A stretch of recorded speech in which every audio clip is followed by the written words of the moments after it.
nosso programa de hoje é na Rocha. Chamava-se apenas Rocha porque era realmente um grande rochedo de calcário a emergir sobre o areal. Nesse rochedo, no século XVII, uns fidalgos construíram uma moradia com vistas sobre o rio. Passaram a chamar-lhe a Rocha do Conde de Óbidos. Lá embaixo era a praia, até ao século XIX, uma praia elegante. Ali onde estão a ver aquele cargueiro que está ali, estavam amarradas as barcas de banhos. Uma era a deusa dos mares, a outra a flor do Tejo, e era ali o lugar de encontro das elegâncias lisboetas.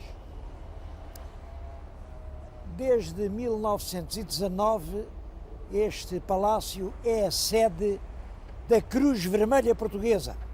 O palácio tinha uma cave, na cave estavam uns caixotes, há imensos anos estavam uns caixotes que ninguém abria, ninguém sabia o que tinham.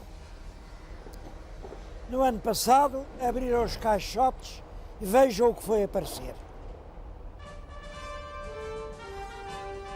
Um grande painel de azulejo do pintor Jorge Colasso, que representa a chegada de Pedro Álvares Cabral ao Brasil.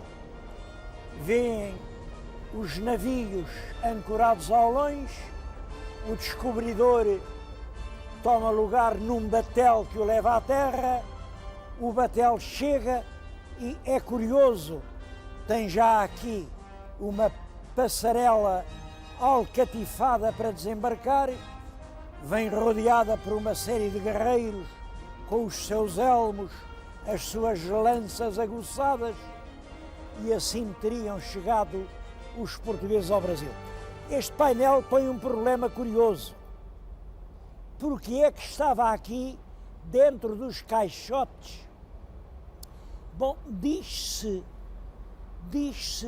que era uma prenda que o rei Dom Carlos tinha mandado executar para levar ao Presidente da República do Brasil numa viagem que tencionava fazer em 1908 e que não fez porque, como sabem, o regicídio foi em fevereiro desse ano. Não sei se isto é rigorosamente verdadeiro. De qualquer maneira, o painel tem interesse. Hoje nós podemos não gostar. Jorge Colasso foi considerado no seu tempo um grande pintor. Ele pintou painéis de azulejos para a sede da Sociedade das Nações, para, por exemplo, o Hotel do Bussaco, olhem para a estação de São Bento, no Porto, e como veem, os da estação de São Bento têm imenso efeito decorativo. Claro que isto é verdadeira pintura. Mais tarde houve quem dissesse muito mal disto. Este homem era genro do poeta Tomás Ribeiro. O Tomás Ribeiro, o de Dom Jaime, ficou célebre. Bem, as pessoas velhas que me estão a ouvir, todas já ouviram aquela poesia. Um dia, numerosa cavalgada apeia-se ao portão, limpa-se da poeira, sobe a escada e entra no salão. O senhor Dom Martinho de Aguilar, eu sou, lhe diz o ancião, com quem tenho a honra de falar. Justiça de Castela, pois bem-vinda. É claro que devo dizer que este poema, assim, com limpar-se da poeira e tudo, foi célebre no seu tempo, fez vibrar os portugueses. Acho que há 80 anos ninguém passava pela escola que não tivesse o saber de cor. Tudo muda. Mudaram os versos, mudaram as modas da pintura, e este pintor, de certo modo, é hoje um esquecido.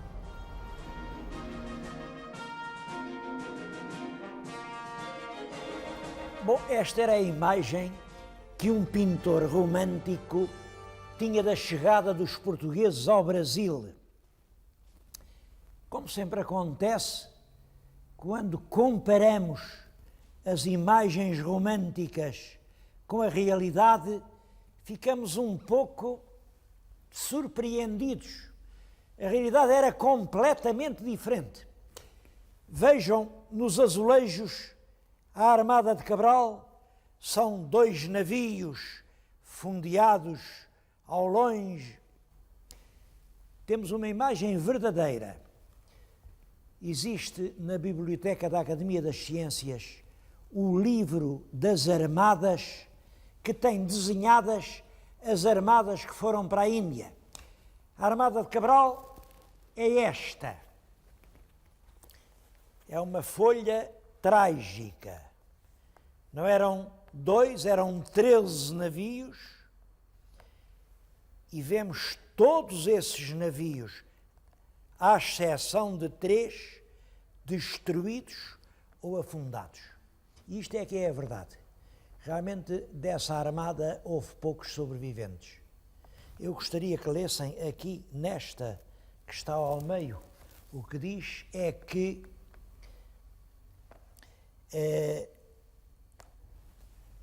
este navio de Gaspar de Lemos, de Santa Cruz, terra do Brasil, trouxe a Portugal a nova do descobrimento dela. Foi este o navio mensageiro da descoberta do Brasil. Todos os outros, apanhados numa terrível tormenta no Cabo da Boa Esperança ou em incidentes vários da viagem, foram destruídos. Mas há muitas outras imagens. Eu tenho, por exemplo, aqui a chegada dos portugueses ao Brasil num quadro no Museu de São Paulo, como veem, é a mesma cena, mas completamente diferente. Ou esta é a Missa do Brasil. Isto é um quadro pintado por uma antiga e querida aluna minha, a Uca Afonso. Um quadro ingênuo, mas cheio de verdade. É que os portugueses resolveram dizer missa e o padre Frei Henrique pôs o altar, levantava a hóstia, mas aquelas moças brasileiras estavam todas despidas. Como é que os nossos rapazes, depois de uma travessia tão longa, iam olhar para a hóstia consagrada e não para aquelas lindas raparigas? Isto conta o Pero Vaz de Caminha que aconteceu. Então os pobres dos frades andavam a dar carapuças para as raparigas se cobrirem, mas as raparigas não percebiam porque é que haviam de se cobrir, porquê? Elas eram tão bonitas. Mas o retrato mais verdadeiro, e esse sim, penso que traduz a realidade, é o que nos dá Pero Vaz de Caminha.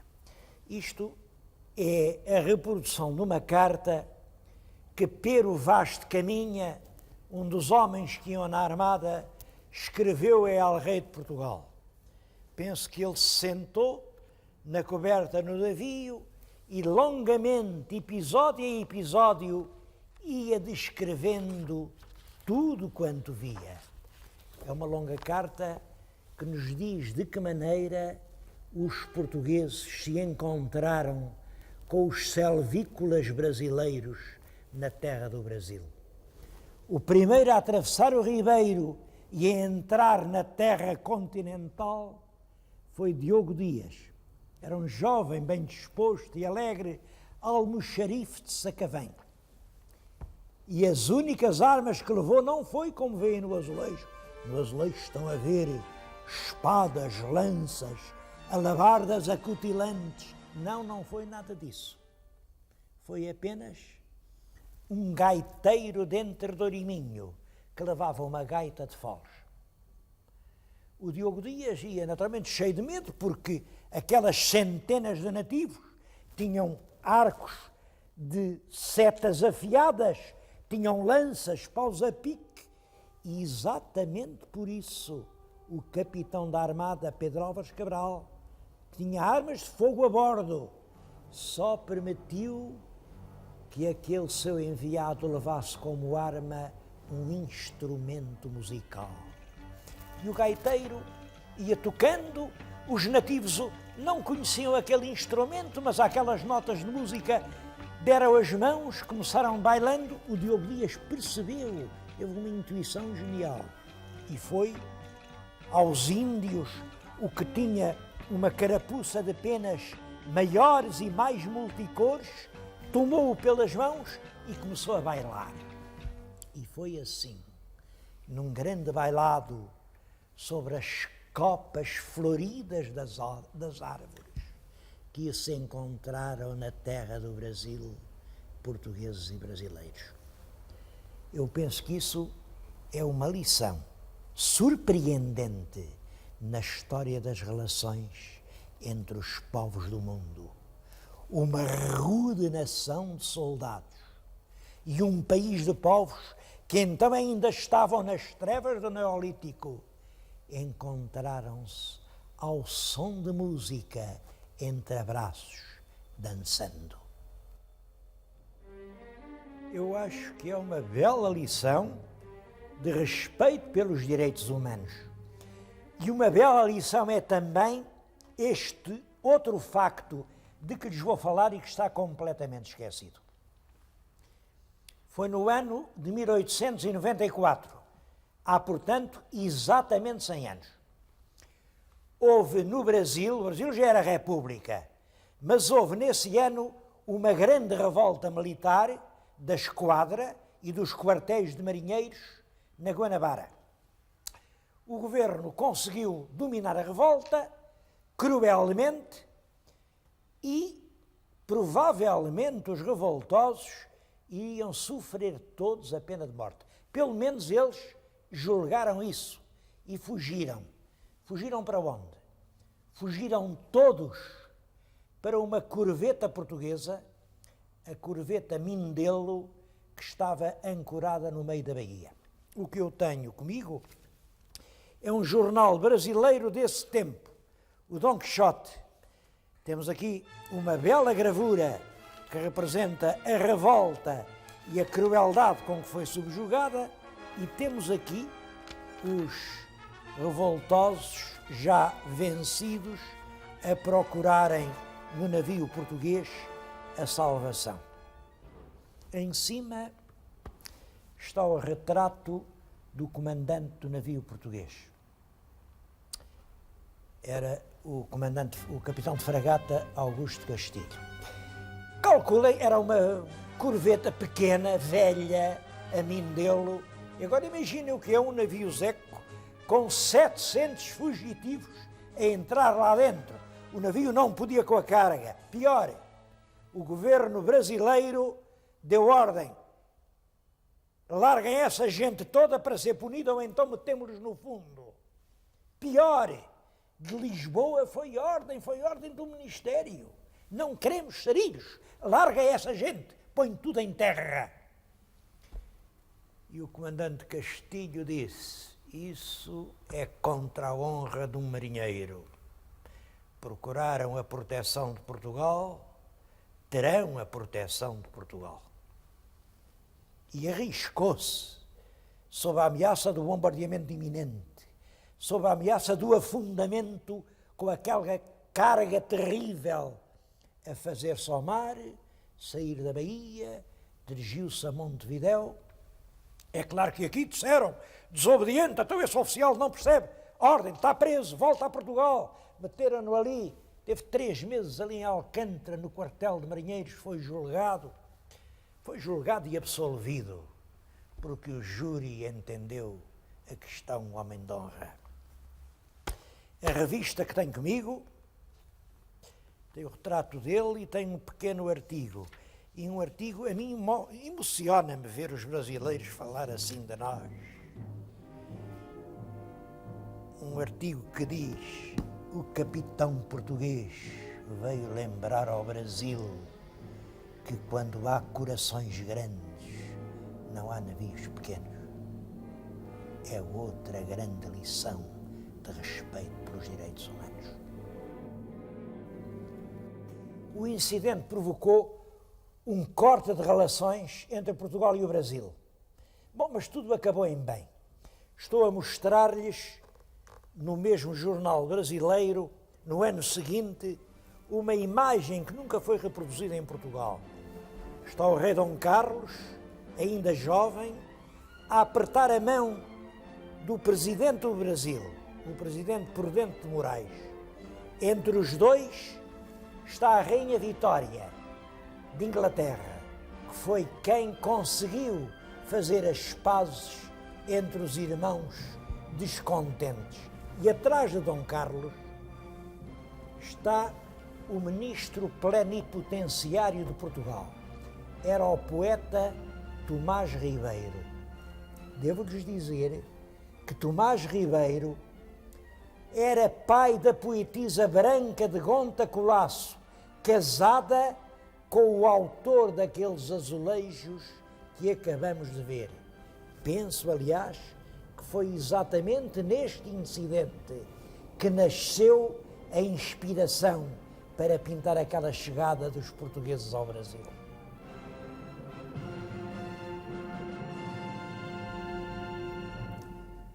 A forma como o português pôs pé no Brasil e o comportamento do comandante Castilho são duas belas histórias. E, como sempre, não há dois sem três.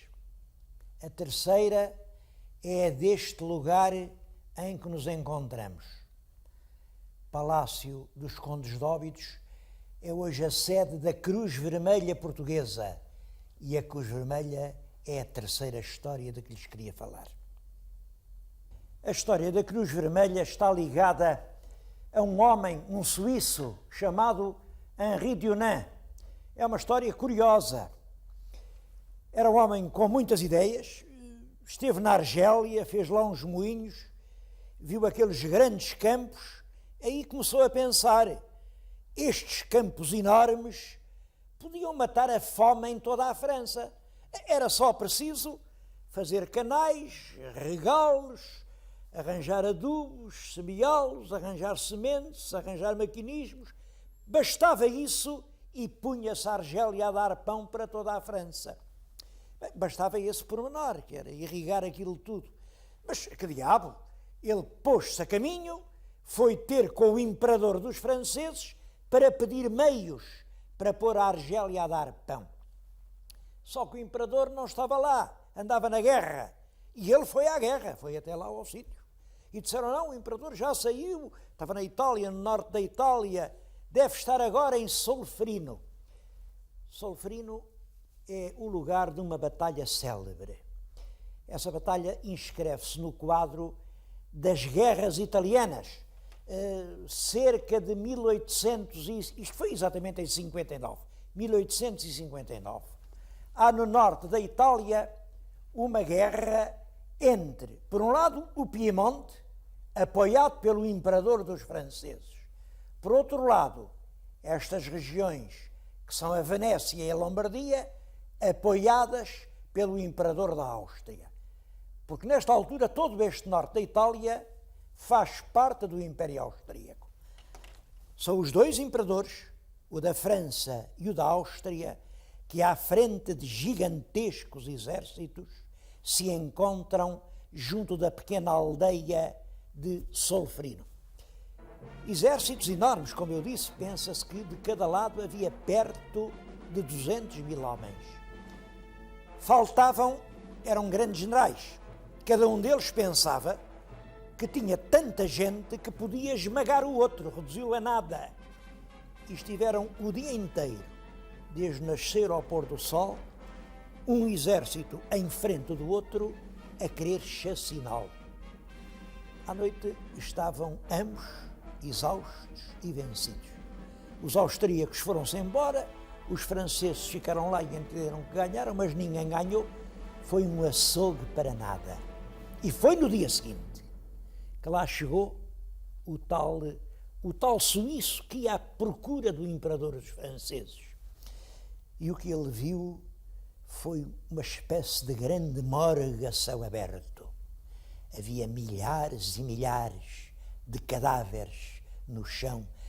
À primeira vista, já vinham os abutres a descer sobre os cadáveres e parecia que só havia morte. Mas ele, curioso, aproximou-se e viu que não. Havia orações, murmúrios, gemidos, e viu que metade daquela gente estava viva e ia morrer. Era esse o fim de todas as batalhas. Quando a batalha acabava, quem podia ia-se embora atrás dos tambores. Quem já se não podia arrastar, ficava ali e morria na terra onde tinha caído. E foi isso que o Henri Dunant achou injusto. Que se morra na guerra, enfim, mas que se morra por puro abandono, quando no fundo o que falta é uma perna para caminhar, é a possibilidade de acompanhar. E então lança mãos à obra e resolve criar uma instituição que não seja nem dos vencedores nem dos vencidos.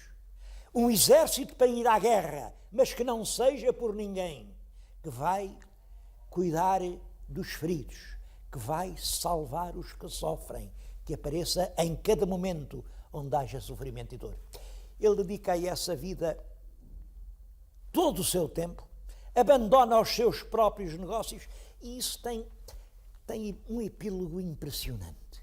A certa altura, este jovem, que até aí era um homem abastado, perde tudo, não paga aos devedores, cai numa situação difícil, o tribunal suíço declarou-o em falência, e a falência então era eminentemente desonrosa. E o pobre Henri Dunant tem de se esconder, anda foragido, tem vergonha, enquanto a sua ideia, a ideia do tal exército da paz, progride rapidamente. Deu-se isto, quando se fez a grande exposição industrial de Paris. Em lugar de honra, puseram uma grande estátua de bronze de Henri Dunant, com a fronte aurorada de louros. Mas era o tempo em que as estátuas eram tão parecidas com as próprias que o Dunant teve medo que por ali o pudessem reconhecer na rua. E ele tinha vergonha de andar na rua.